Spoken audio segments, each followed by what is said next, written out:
The year is 1917 more. On All Hallows Eve, Germans bring war and thunder unheard. The sounds of that of a mighty warbird. Look in the sky. Is it bird? No, it's plane. Von Richthofen, the Red Baron, is his name. 80 men tried and 80 men died. But Baron von Richthofen has buried them all along the countryside. No one, it seems, can end the killing spree of the Red Baron. Now it seems they run and flee. But out of the darkness, a hero arose. A strange-looking dog with a big black nose. And the jacket and hat of a pilot taking pose. Snoopy is his name. Revenge is his game. Tonight it's the Red Baron that Snoopy aims to shame. He swore to the skies he'd get that man, the German in red who'd seen 80 men dead. Snoopy asked the Great Pumpkin for a new war plane and a battle plan, for it will take all Snoopy's wit to bring down this man. Usually Joe Cool, but now the flying ace. Snoopy rides a Sopwith camel, red scarf blowing in the air, searching for Richthofen, for he knows he'll meet him there. He watches and he looks here and there. The Red Baron, he hunts. Snoopy's not scared. Contact is made. Snoopy aims on the Baron. Twin machine guns roaring, that's what Snoopy's carrying. They merge once, they merge twice. The Red Baron and Snoopy keep rolling the dice. Snoopy in his shot-up Sopwith camel he rides. The Baron his Fokker DR1 with triple-winged panels alongside. They merge and merge, both taking hits. But as the Baron starts to laugh, the camel is giving Snoopy fits. It spits, it sputters, and suddenly down it goes. But wait, a landing is made by the Red Baron's foe. Snoopy may be down, but not yet out. Now behind enemy lines, he must get out. The French countryside could be enemy or friend to thee, so our World War I ace sneaks like it's hide and seek, using his nose and all of his wits. Snoopy does well staying out of German mitts. Our World War I ace, bomber jacket, scarf, goggles, and all, will rise again, hearing the Great Pumpkin's call to bring war to the Baron for the sake of us all. Go, go, Joe Cool, we believe in thy steel. Our World War I ace, bring that Red Baron down with all of your skill.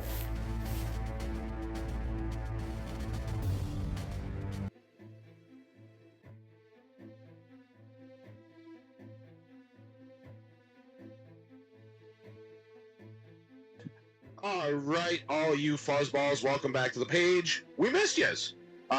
We have another rendition of our Halloween special on the hot plate for you to rate meow. We apologize, it's been a minute. We all had some life things pop up, so but like I said, we missed you, so we're back because we love you. And so with joining us today, we have the full crew. We haven't had a full crew in a while. It's very exciting. We got the man, the myth, the legend, the wonderful narrator, voice actor, researcher. Pretty much throw any kind of special title on there and you'll have it correct. Mr. Big Duke 6. That's right. Where's that horn at? Where's the battle? Anyway, we have the fresh out of the hospital, Mr. Cooling Breeze. Cooling tower. Cool. That's right. And then there's me, who's just been being an asshole and not talking to anyone lately. So, you gotta unplug every now and again. You just gotta. It's healthy. It's good for you. That's right. You got to. Every now and again, you just gotta say, hey, you know what? fuck you all. Yep. And Got a chain. I hit the pause button. So we're back though. We're all equalized out, healthier, all the good stuff. So you know, Was there any doubt we'd be back though? bell and stuff and things. No, I'm just kidding. You guys know the drill. We got all kinds of other projects coming up as well. So, you know, if you want to find out what's coming up next, smash the noti bell so you get a notification about it. While you're down there, give us a like and a sub because it helps us out and costs you nothing. Absolutely. If you want special treatment, like everyone always does, our Patreon link will be in the description below. We're going to have play-alongs and some special anime content in there that can't be on YouTube because YouTube has, you know, things that say you can't. Boobies. You know, we said no. We said we're going to do what we want. So Patreon's there for that. There's going to be some other shit coming with Patreon too. The Discord server is almost built for just our Patreon members. Also, don't be giving shit out that's on our Patreon. Don't do it. We'll have to kick you off of there if we find out it's getting spread around because, you know, again, this isn't YouTube certified content, so that could get us in trouble. Don't do it. We don't want that. We don't want that. You don't want that. That means you don't get us anymore. That's just asinine. Well, it's asinine. So anyway, that's right. It's asinine. I'm using proper verbiage here. So with all that shit out of the way, Mr. Big Duke 6, one, how you been, buddy? It's been a minute. Missed you. And two, what are we talking today? Well, today is going to be all about the lore and traditions of Halloween. Ooh. The ghouls and goblins and the apple bobbing and the Pangaluluan and all of that. Y'all figure that one out here in a little while. Spooky. Yeah, long words. First off, we're going to start with, here's a story about the lore of the jack-o'-lantern. And originally, a jack-o'-lantern was in a turnip. It was a candle or, a little fire inside of a turnip. Now, they graduated to the pumpkin here in the New World because the pumpkin was bigger and easier to carve, and you could carve faces, and it lasted longer. Oh. A turnip, only gets so big. Anyway, it was more economical. Yeah. The lore of the jack-o'-lantern is it was a guy named Jack was en route from a night of drinking. And he was stumbling home and he comes across the devil. And they, talk whatever, but somehow Jack tricks the devil into climbing a tree. The devil climbs a tree. Well, when he does, Jack carves a cross in the tree trunk underneath the devil. So the devil can't get down out of the tree. He does this to strike a bargain with the devil, to have the devil not take his soul when he dies. And the devil agreed. The devil agreed. So Jack won that little battle, I guess, there for a minute. But he continued on with his life, drinking and debauchery and, not being a very decent guy, I guess. And when he did die, he was not allowed in heaven. Now, not being allowed in heaven, and the devil held to his promise of not allowing him in hell. So Jack was kind of stuck in the kind of like purgatory type deal. Well, the devil decides to take a burning ember of coal from hell and throws it live coal up there to where Jack is.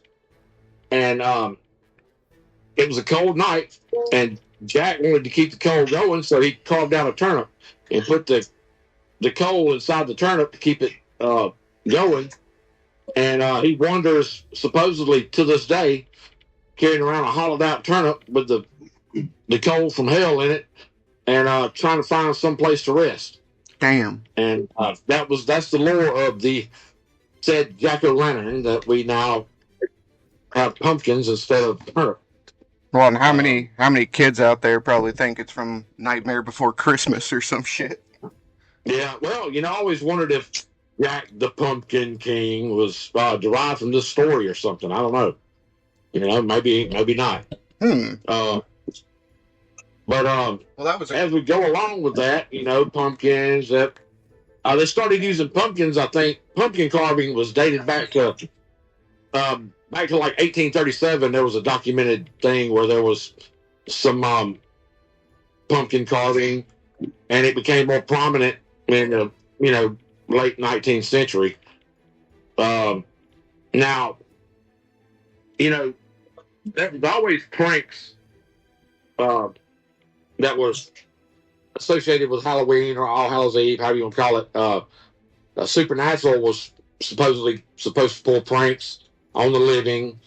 Um, and this Robert Burns dude said that Halloween was full of supernatural bogles of ghosts that was associated with that night.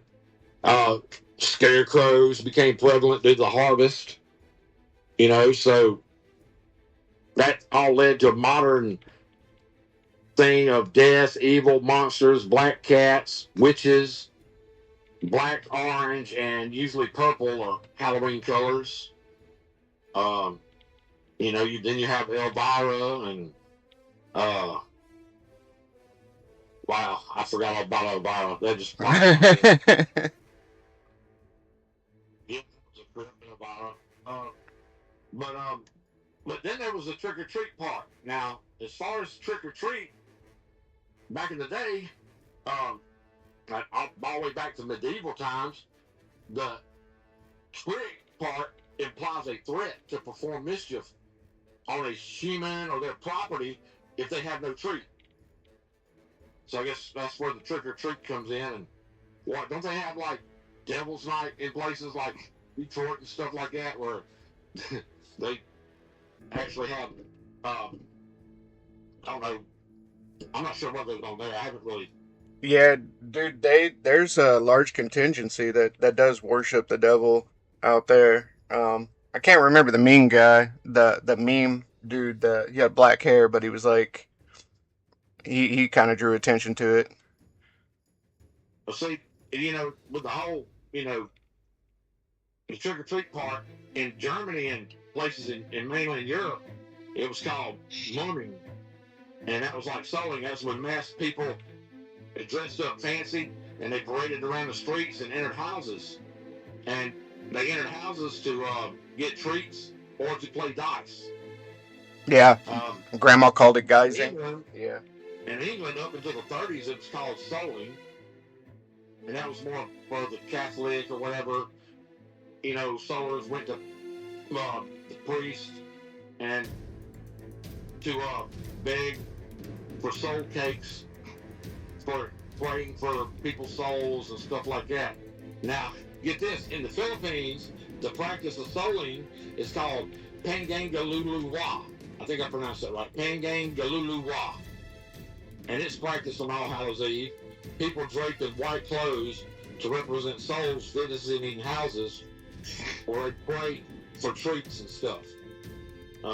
So the Philippines obviously have been celebrating it for a long time. Now, like we would say about your grandmother's calling it guising, that's a Scottish-Irish thing. Yeah. That's when children would dress up in costumes and go door to door for food or coin.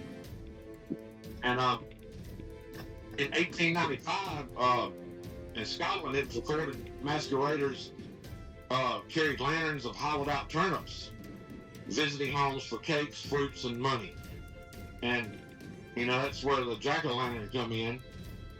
And in Ireland, it was up until the 2000s, it was popular to shout, "Help the Halloween party." Huh. And that was something they yelled back, during Halloween there. And 1911 was the first reported guising in North America in Kingston, Ontario.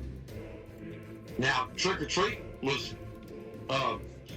documented all the way back to 1927 in the Herald up in Alberta, Canada, where that was being used on a regular basis. And in the 1930s in North America, it became pretty much a widespread household practice during Halloween.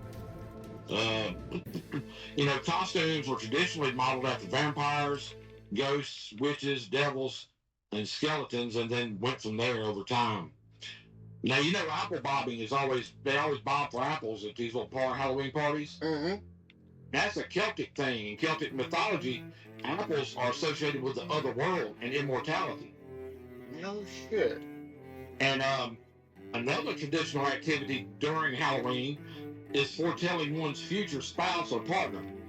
An apple would be peeled in one strip, and you throw it over your shoulder, and it would land, and it would be shaped in the first letter of your future spouse's name. And that was a tradition during Halloween, and it was like, I guess, foretelling. And then they always had hazelnuts. It was associated with Halloween too back then. And you would roast 2 hazelnuts. If they jumped, it was a bad sign for a couple. But if they sat still as they were roasting, that was a good sign. I'm not sure I'll be damned. well they followed that one, but yeah, that's something different. That I didn't know myself until I researched it. Let's back up for one quick second. So the apple bombing, right? Yeah. Well, we all know that, generally apple bombing happens at parties, right? You're celebrating. There's usually some form of intoxicants floating their way around. Yeah. Well, with that kind of stuff, emotions can get out of hand. How many people do you think have been drowned in an apple bombing bucket? Oh, that's a good question. Like you're in a compromised position, right?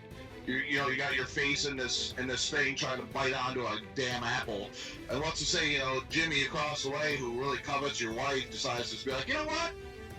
We're gonna hold him under. Yeah. Nah, screw you, Bob, and just slams you down on in there. Well, that'd be a good thing for the comments, probably. How many people? I don't know. I'll say lifetime, 10 people. This isn't a suggestion to do at your next Halloween party.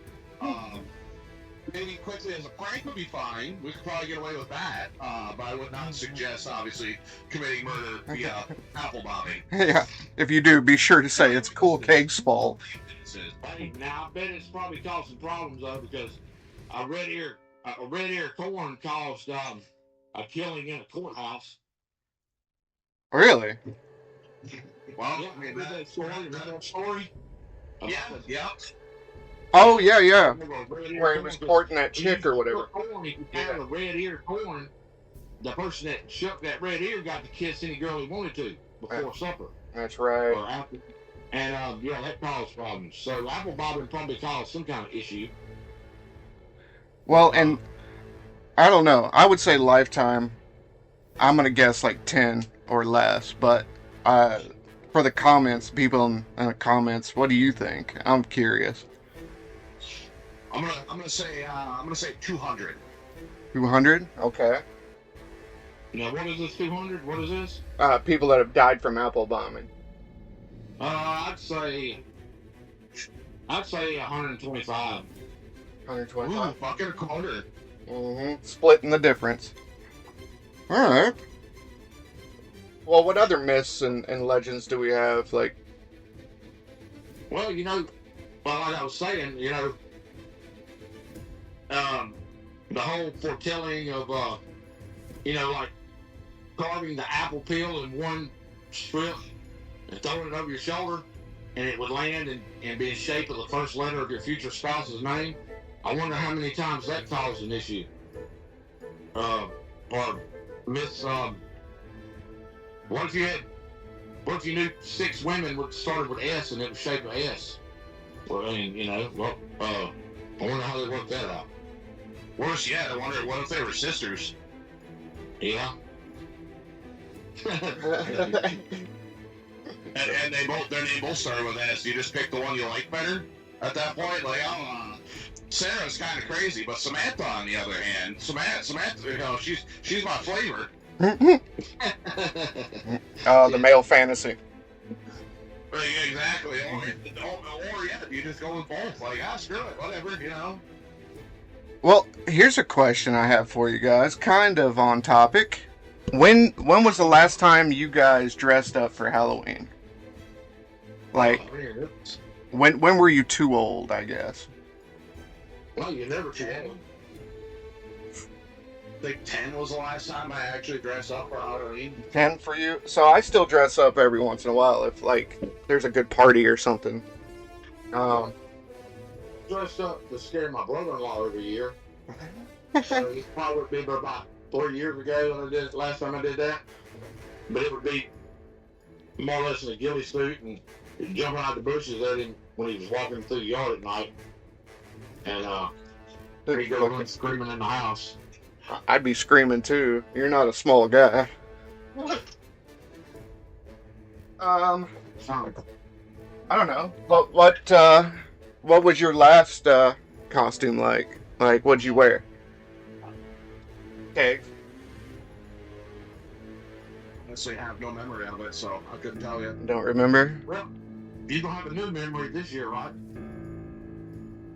I am. Yeah, that'll work. He goes, yep. I didn't plan on dressing up this year, but well, okay. Actually, you know what? Okay, so back when my one buddy was alive, I just graduated from my school I went to for equipment operation and whatnot. And he was like, "Hey, we need to celebrate this," and it just so happened to be right around Halloween. So I ended up wearing like a hard hat and a reflective vest the whole night because I was told to, and I was already inebriated by the time that I was told to do so. So I just did. But yeah, I guess you could call that a Halloween costume. I was a construction worker for a night. Yeah, dude, that counts. That's been my entire fucking life. Yeah, dude, that counts. That counts. Okay. All right. Well, there you go. That was my last. That was my last costume. I want to say that Okay, here's something. What's your scariest movie like? A movie that actually is there a movie that actually spooked you? Or spooked you as when you were younger? fucking, I would say the Poltergeist when I was younger. Yeah, that didn't get. The one that spooked me was The Night of the Scarecrow. I don't think I've seen that The one. only one that ever spooked me. What's it about? I can't. It's been so long. Last time I seen it, it was at the fish camp in Canada. Stephen King one, isn't it? I can't even tell you. It's been so long. I just remembered it spooked me, and it was about I can't tell you. I'd have to. What was it called? The Night of the Scarecrow. I'll look it up right now. Just out of curiosity, morbid curiosity. It was by Frank D. Felita. I don't know. Directed by J.D. Feigelson. Let's see. Angers. So basically, a small town in the deep south, a friendship between two people, a large but mentally challenged man and a younger guy, angers the townspeople, including a mean-spirited postal worker, mauled by a vicious dog. This is starting to sound like of Mice and Men. Yeah, it kind of reminds me of Michael Myers. It says something about vigilantes hunting them down. Hairless finds a scarecrow in his field like the one Bubba was disguised as, with no indication who put it there. That evening, they returned home to see it gone. Yeah, and then the scarecrow starts killing people. So Yeah. that's That one kind of freaked me out because it was I never was afraid of Michael Myers or Jason Voorhees or anything like that. I always thought those were cool. dude, Hellraiser. That reminded me. You remember? I don't remember which one it was, but where they hanged the dude from like his skin or whatever. I remember that. So it would make your hair stand up. Yeah. It would make you want to sit with a gun or knife or something. Yeah. I know it's a really good song. You've never seen Hellraiser? Holy shit, dude! It's I've never even heard of it. It's one of the most gory. There's the main character's named Pinhead, and literally he's got like acupuncture pins all over his face and head. It's one of the craziest stuff. No, they're called what are they called? Xeno something. Yeah. I think that's aliens, but yeah, they're Xeno something. Like they're like almost transvestite type. Like they don't really have a sex, but they do. Like I don't know. I'm probably butchering that, but you know. But yeah, dude, if you get a chance, definitely watch Hellraiser, dude. It's its own deal, that's for sure. It's like a cross between Freddy Krueger and fuck, I don't know, Texas Chainsaw maybe. Yeah. Now, I tell you one that scared my sister when she was young. She wasn't afraid of the Halloweens like with Michael Myers, but they had that one that was like Season of the Witch. It was like Halloween 3 that didn't have Michael Myers. Okay. Now that one tripped my sister out. She wouldn't, that would freak her out. It was kind of a freaky movie. I never could figure out why it didn't have Michael Myers. You know, I guess they were trying something different, but it didn't work. They went back to Michael Myers. Yeah, yeah. Well, especially in that franchise, right? Like, yeah. Who would win in a fight between Michael Myers and Jason Voorhees? Uh, I picked Jason. The reason I picked Jason, he kicked the devil's ass. well, isn't he immortal, Jason?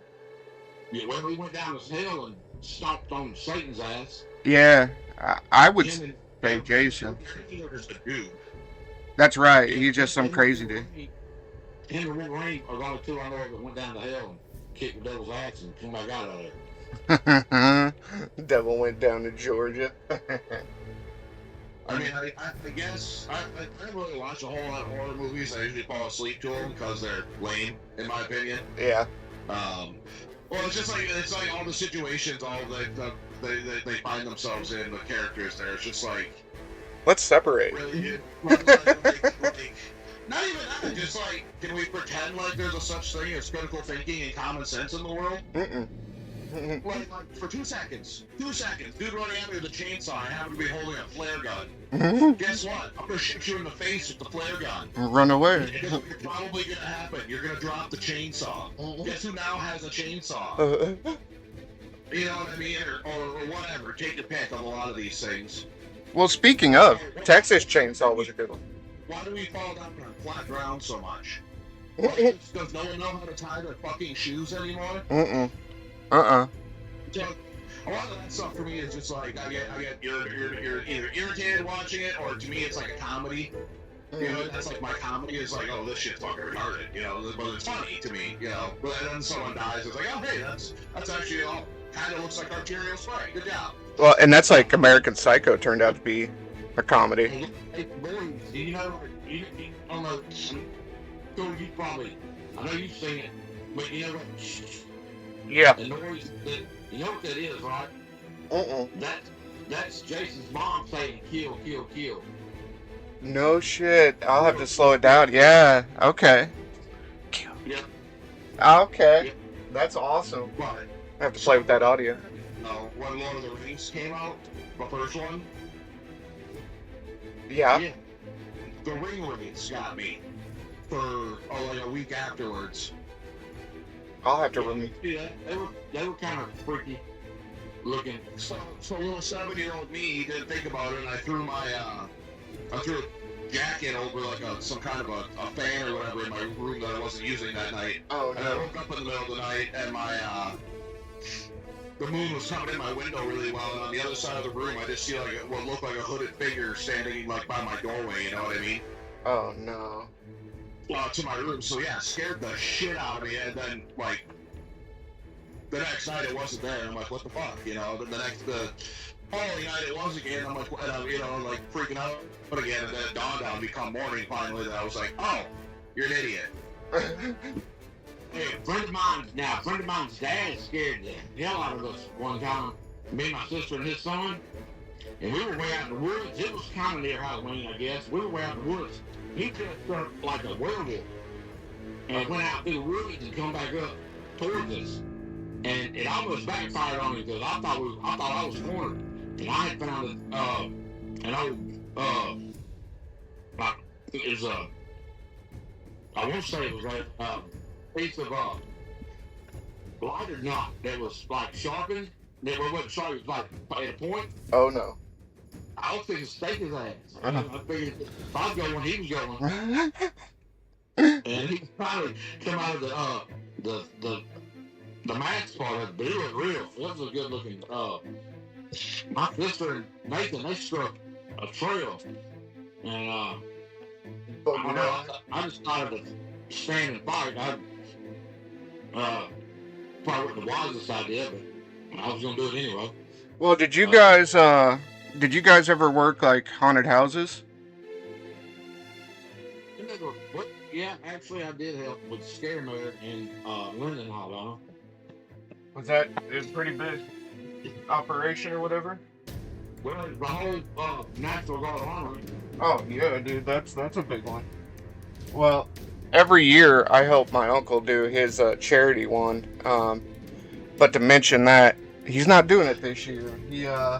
He's taking this year off apparently. His a good portion of his family, I guess, caught COVID, and he didn't have enough time. So that's kind of tragic.